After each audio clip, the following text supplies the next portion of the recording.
आज हम पढ़ेंगे क्लास 12 इकोनॉमिक्स यूनिट 2 के अंदर अगला टॉपिक उपभोक्ता संतुलन। तो हम पढ़ते हैं उपभोक्ता संतुलन होता क्या है।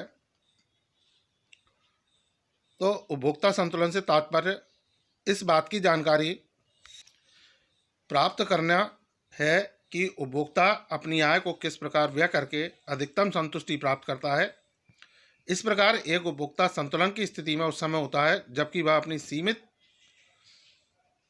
द्रव्य आय को विभिन्न वस्तुओं पर इस प्रकार व्यय करता है कि उसे अधिकतम संतुष्टि प्राप्त हो।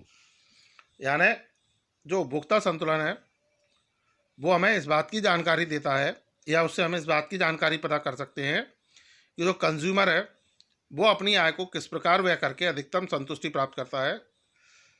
जैसा आप जानते हैं कि उपभोक्ता की जो आय है वो सीमित होती है, लेकिन उसकी जो इच्छाएं हैं, आवश्यकताएं हैं, वो अनंत होती हैं। अब ऐसी स्थिति में वो अपनी सीमित आय से अपनी उन असीमित आवश्यकताओं को कैसे पूरा करेगा, इस चीज़ के बारे में जो जानकारी देता है वो हमारा उपभोक्ता संतुलन देता है। और उपभोक्ता संतुलन में भी हमने यही पढ़ा कि वह अपनी आय को किस प्रकार व्यय करे कि उसे अधिकतम संतुष्टि प्राप्त हो। तो जब उसकी ज़्यादा से ज़्यादा आवश्यकताएं पूरी होंगी तभी वो संतुलन के बिंदु पे पहुंचेगा, तभी उसे अधिकतम संतुष्टि होगी। तो उपभोक्ता संतुलन का जो अर्थ है या इसको पढ़कर हम ये पता कर सकते हैं कि वो कौन सा बिंदु होता है, वो कौन सी पॉइंट होता है जिस पर जाकर उपभोक्ता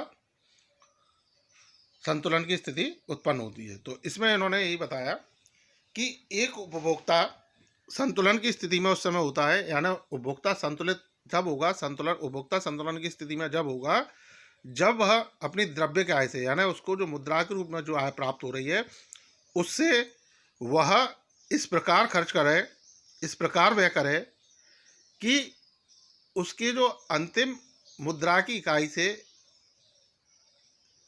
जो वो पैसा खर्च कर रहा है, यानी जो वो पैसा खर्च करता है तो उसका जो आखिरी रुपया है उससे उसको भी वो खर्च करने से अधिकतम संतुष्टि प्राप्त करता है। तो वो उपभोक्ता संतुलन की स्थिति कहलाती है। यानी कुल मिलाकर उपभोक्ता संतुलन के अंदर उपभोक्ता संतुलन की स्थिति में उस समय आएगा जब वह अपने द्रव्य आय से, अपनी मुद्रा से, अपने पैसे से या अपने पैसे को इस प्रकार खर्च करे कि उसकी संतुष्टि अधिकतम हो, यानी वो ज़्यादा से ज़्यादा संतुष्टि प्राप्त कर सके। तो वो स्थिति उपभोक्ता संतुलन की होती है। तो स्टूडेंट, आपको ये उपभोक्ता संतुलन का अर्थ समझ में आया होगा। So thank you.